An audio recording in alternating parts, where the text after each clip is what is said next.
Selamat pagi semuanya. Pagi, Selamat Bu. pagi, Bu. Selamat pagi, Bu. Assalamualaikum warahmatullahi wabarakatuh. Waalaikumsalam. Waalaikumsalam warahmatullahi wabarakatuh. Gimana kabarnya hari ini nih? Kemarin pasca vaksin apakah ada gejala-gejala? Atau ada yang mengalami KIPI? Ada yang tahu KIPI? Nah, tapi walaupun hari ini mungkin masih merasakan KIPI, semoga tetap dalam keadaan sehat walafiat dimanapun kalian berada ya. Baik, Ketua kelas, silakan boleh dipimpin berdoa dulu. Berdoa dimulai. Doa selesai. Ya, terima kasih. Semoga hari ini pembelajaran kita berjalan dengan lancar ya. Amin. Apakah sudah hadir semua? Tadi M. Faisal baru hadir ya? Faisal? Sudah hadir ya? Faisal ya? Sudah, Ibu. Oh ya, baik. Di Google Classroom sudah saya berikan LKPD. Sudah dicek? Sudah, Bu. Sudah, Bu. Baik, kalau sudah nanti kita akan gunakan ya. Pagi ini nih, kalau kalian melihat ada gambar seperti ini nih, kira-kira ada yang tahu nih gambar apa nggak? Cuka. Oke, betul. Jadi kalau kalian tahu ini asam cuka, ada yang tahu nggak sih komposisi dari asam cuka itu apa? Ada yang tahu nggak? Sama setan. Asam CH3CaOH. CH3CaOH. Betul, udah Fani. Tadi ada beberapa yang sudah menjawab ya. Nah, ya betul. Jadi komposisi dari asam cuka adalah asam asetat atau CH3CaOH. Dari katanya aja asam ya, pasti sifatnya apa nih? Asam. Asam ya. Nah, gitu. Kalau kita kaitkan nih dengan materi yang sudah kalian pelajari, ada jenis-jenis titrasi. Ketika kamu punya zat yang bersifat asam, kira-kira jenis titrasi apa sih yang bisa kalian gunakan untuk menganalisis produk ini? Tahu nggak? Netralisasi. Oh iya, betul. Ada Tika yang jawab netralisasi. Nah, kalau yang hari ini masih pada bingung, apa ya ini analisisnya gitu ya? Nah, nanti kita akan pelajari lebih lanjut. Tujuan pembelajaran hari ini untuk apa sih begitu ya? Nah, motivasinya apa sih dalam kehidupan sehari-hari? Kenapa sih kita harus tahu komposisi dari suatu produk gitu ya? Nah, contohnya tadi tuh ketika kalian tahu ada asam asetat di dalam asam cuka gitu ya. Kalau kalian punya sakit mah gitu ya, pada saat makan bakso, kira-kira bakalan pakai si asam cuka itu banyak-banyak nggak? Jangan. Iya, nanti tambah parah nanti sakit mahnya ya. Nah, salah satu contohnya tadi. Jadi ketika kalian tahu komposisi dari suatu produk gitu ya, kalian bisa menghindari produk-produk tersebut untuk menjaga kesehatan tubuh kita. Atau bisa juga kita memang sengaja mengkonsumsi produk-produk tadi karena memang ingin mendapatkan manfaatnya. Untuk agendanya, nah, jadi saya mau sedikit mereview nih jenis-jenis titrasi yang sudah kalian pelajari dari video yang sudah saya share. Berikutnya nih, kalau saya tampilkan gambar seperti ini nih, saya mau tanya, kalian bisa membuat pertanyaan nggak terkait dengan komposisi dari zat-zat ini atau produk-produk ini deh? Konsentrasi larutan infus. Kadarnya. Oh iya, Kadar. oke. Komposisi yang terkandung di Oh dalam. iya. Apa, Ya, Maisa? jadi kayak biar Ini. tahu nasi apa nanti yang bakalan dibutuhkan gitu. Oh iya, betul. Jadi bagaimana cara menyelesaikannya? Nah, dengan cara diskusi. Apakah sudah masuk kelompok semua di dalam breakout room-nya? Oh ya, kita waktu diskusinya 15 menit ya. Nah, ketua kelompok 1 tadi si Uyung, ketua kelompok 2 tadi ada Ilham ya. Ilham sudah saya jadikan co-host ya.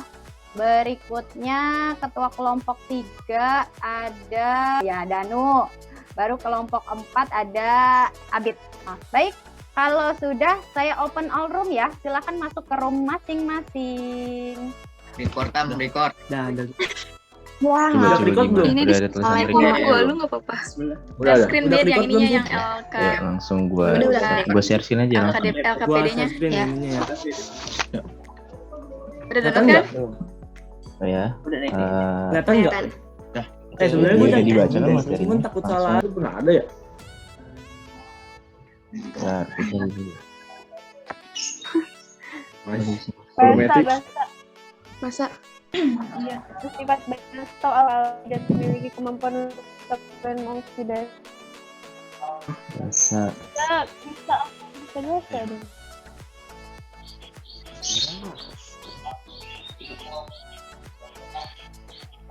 Tapi bisa asam bisa bahasa dia. bisa langsung bisa bahasa. Siapa? Ini Saudara dia kue, saudara kue. basa atau alkali memiliki kemampuan untuk merusak dan mengoksidasi asam. Enggak basa bener. Salah. Bener basa. Terus jenis literasinya berarti netralitas lagi. Ya. Oke, batu baterai. Dengan mana tadi yang Perhitungan nih gue udah nih. Standarisasi. standarisasi NaOH plus ini. Ada sih. Udah H2C2O4. Jadi Na2C2O4 Terus Na2C2O4 plus 2H2O kan? H2O. Yang NaOH-nya ditambahin juga nggak sih? Iya, 2NaOH. Yang di mana? Yang sih? standarisasi. Oh iya. Ya, bentar. Gimana nih? Oh, pas Udah ya? nggak apa-apa social distancing. Oh iya, pas. Terus yang penetapan kadar Na3PO4. Nah.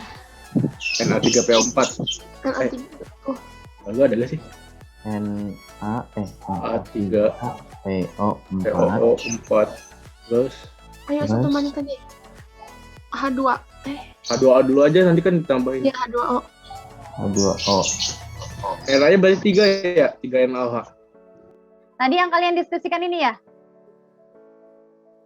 Tadi kan pertanyaannya kita udah rumuskan ya. Jadi apa sih jenis titrasinya? Kemudian nanti untuk perhitungan kadarnya saya contohkan satu. Untuk menghitung kadar fosfat ya tadi ya dalam LKPD ya. Siapa nih kelompok mana yang mau mencoba soal nomor 1? Kelompok 4 loh. Oke, boleh. Kelompok 4 silakan. Jadi sifat zat di sini karena NaCl berarti kan dia garam ya, berarti itu udah netral. Boleh Maisa. Sedangkan kalau jenis titrasinya kita pakai argentometri. Alasannya kenapa? Karena di situ terdapat unsur halogen yaitu Cl-, yang dimana argentometri kan berarti kan reaksi antara perak nitrat dan golongan halogen. Otomatis kita bisa gunakan jenis titrasi tersebut. Oke, itu pendapat dari kelompok 4 ya. Nah, kelompok 1, kelompok 2 atau kelompok 3 apakah pemahaman dengan kelompok 4 ataukah punya pendapat yang lain? Yo, boleh didiskusikan nih. Kalau untuk kelompok 2 sama sih, Bu. Kelompok 2 sama Karena- ya, Ilham ya? Ya, karena dia kan golongan halogen. Kelompok 2 punya pendapat sama. Kelompok 1 Oke. juga sama. Oh, kelompok 1 juga sama. Karena tadi ya melihat ada ion kloridanya di situ ya. Oke, kelompok 3. Pas diskusi jenis titrasinya belum ditentuin, Bu, karena masih bingung. Tapi pas dengar dari teman-teman, iya menurut saya juga argentometri, Bu. Oh gitu. Oke, baik. Ya. Nah, kelompok berapa nih yang mau menyampaikan nomor 2? Kelompok 2, Bu. Oh, kelompok 2. Oke, baik. Boleh deh kelompok 2 duluan. Yuk. Sifat zatnya itu oksidator. Jenis titrasi yang digunakan iodimetri. Kenapa? Karena iodnya itu sebagai titran, Bu. Oke. Iodnya sebagai titran. Oke, ya. Coba kelompok yang lain apakah sama pendapatnya? Sama, Bu. Gus Vina. Kelompok 1 ya, Gus Vina ya? Iya. Kelompok 1 sama. Iodimetri ya? Iya, Bu, iodimetri. Jadi kalau kelompoknya Ilham karena iodnya sebagai penitran gitu.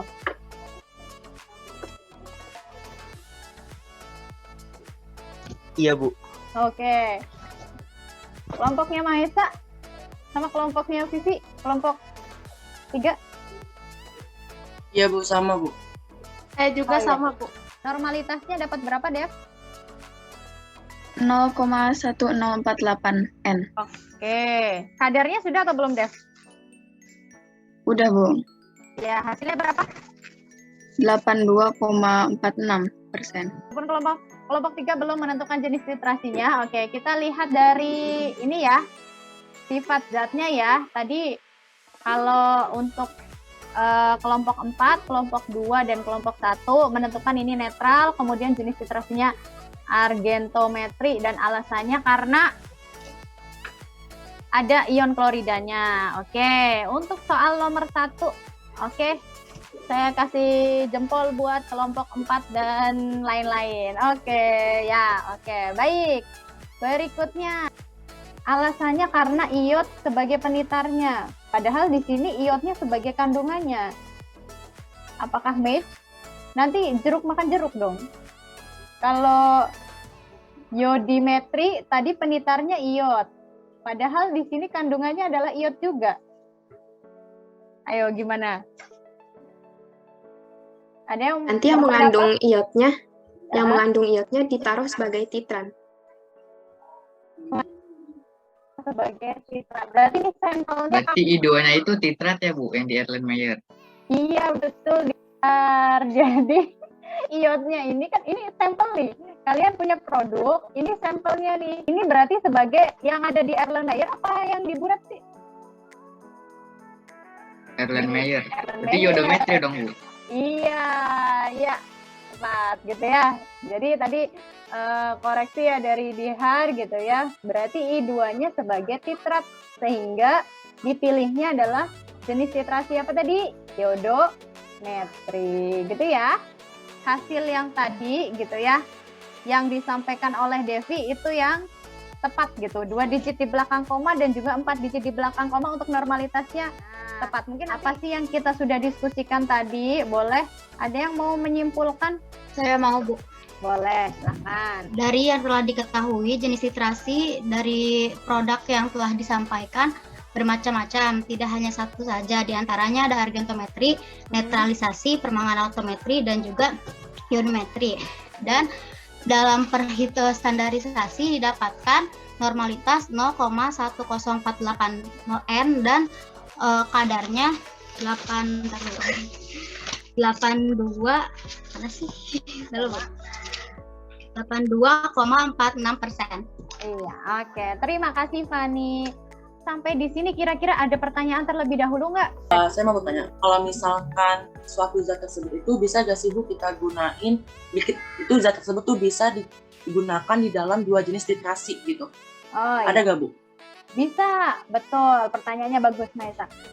Kita lanjutkan ke kuis ya. Tapi sebelum kuis, saya refleksi sebentar. Jadi mungkin hari ini diskusinya alhamdulillah berjalan lancar gitu ya. Tadi juga ya, walaupun mungkin waktu diskusinya agak kurang ya. Dia belum selesai semua begitu ya. Tapi nggak apa-apa.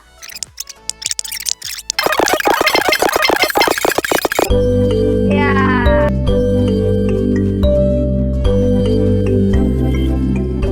Sebelum kita mengakhiri, oh ya, untuk minggu depan materinya masih melanjutkan untuk netralisasi, begitu ya. Silahkan dipimpin berdoa kembali, Ilham. Doa selesai. Terima kasih semuanya. Terima kasih atas kehadirannya. Sampai bertemu lagi minggu depan ya. Oke, semangat, tetap sehat-sehat selalu ya. Oke, silahkan boleh leave meeting. Ya, Kasih Bu. Terima kasih, Bu. Bu. Terima kasih Bu.